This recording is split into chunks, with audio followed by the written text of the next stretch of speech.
So for this next book, I think this book is great for Halloween. It is a Mm. Brandon Sanderson book, and it's Brandon Sanderson and Dan Wells. So they wrote it together. It's Mm. actually kind of unique. It's unique storytelling. It is not a book.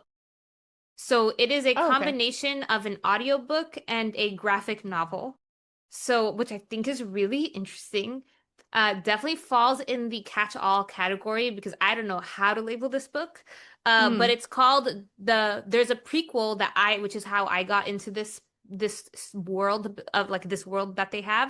It's called Dark One Forgotten, which is an audio series. You can't get it as an actual paperback. It's only as audio and it's very theatrical. Oh, okay. And then the second one is a graphic novel, which is Dark One, just Dark One. And Mm. so Dark One Forgotten, it acts as if it's a podcast. It's not actually a podcast, but it like pretends to be a podcast. So it's like a book, an audiobook about a podcast, if that makes sense.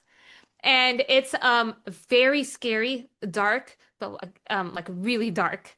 But again, there's always something about Brandon Sanderson in the way he writes where like I'm never in despair. Like he'll like even if this stuff is worth falling into despair into, like it's about a serial killer. So like that is as dark as it gets. But like the way he writes, there's always like that thread of hope. But there's an element of magic. Basically, this girl finds out about this woman who was at one point extremely famous. Like she was going to be, I think, the most famous violinist or something. And then all of a sudden she disappears from the face of the earth and she's completely forgotten by everyone who knows her, even her mom. Mm. Like as if she never existed.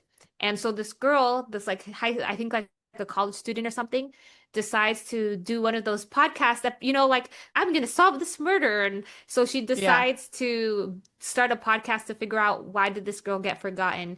And then she falls into, I guess maybe you could call this portal because there's elements of magic. I won't say Mm. more. I won't say Mm. more. But yes, really good. And then the graphic novel is the main book, I guess. But I really like the podcast in some ways more than the graphic novel. But the graphic novel is about the world that in some ways touches this world. And Mm.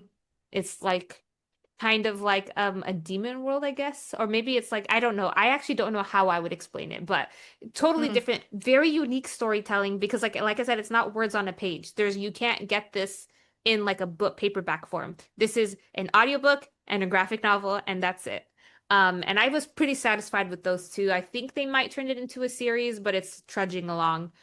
But I was happy with just even the audiobook on its own. That sounds so interesting. So for the podcast part, you get it as an audiobook? It's not like a Yeah. podcast you'd go look up. No, it's an audiobook that is like theatrical and is pretending to be a Yeah. podcast.